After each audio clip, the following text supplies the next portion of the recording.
আসসালামু আলাইকুম। কেমন আছেন সবাই? আশা করি অনেক ভালো আছেন।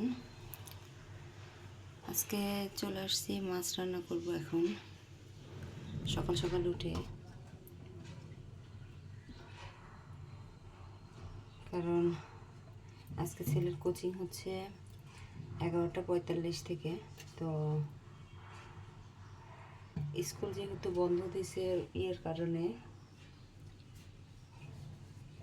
ভোটের কারণে আগে থেকে বন্ধ ছিল, যেমন বুধবার, বৃহস্পতিবার, শুক্র, শনি। এখন আবার স্কুলই বন্ধ দিয়ে দিয়েছে আজকে থেকে।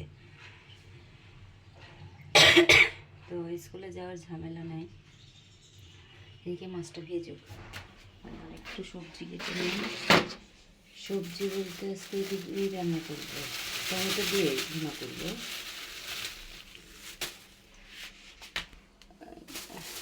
টমেটো, ধনেপাতা, পেঁয়াজ এগুলো দিয়ে সব কাটাকাটি শেষ। এখন রান্না বসায় দিছে। মাছগুলো আগে ভেজে নিচ্ছি। আর এই মাছটা ছিল হচ্ছে সিলভার কাপ।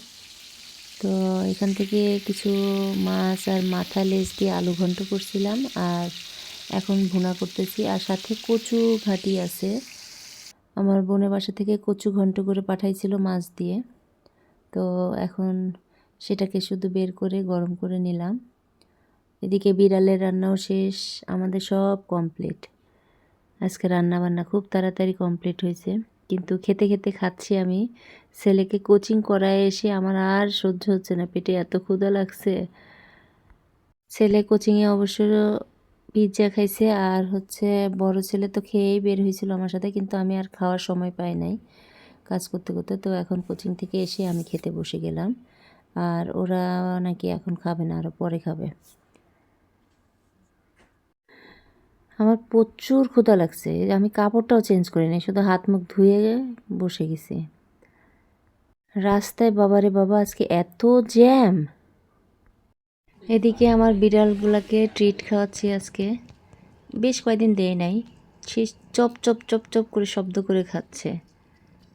অ্যালেক্স আর অ্যাশলি দুজনেই ট্রিট খোর। আরে দাঁড়া, সোসা কোথাকার।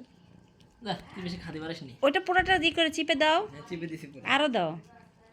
হ্যাঁ, ওই যে নিচে একটু পড়ছে, ওটা আঙ্গুল দিয়ে তুলে দাও, তোমার আঙ্গুল চেটে খাবে।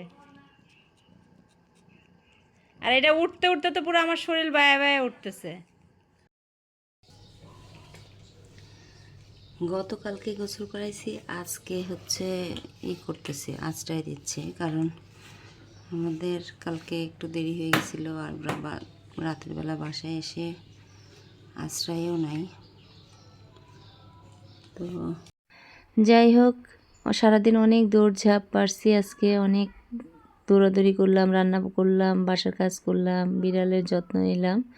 আজকের মতো এই পর্যন্তই। সবাই ভালো থাকবেন, সুস্থ থাকবেন, সাবধানে থাকবেন, আর আমাদের জন্য দোয়া করবেন। আল্লাহ হাফেজ। আসসালামু আলাইকুম।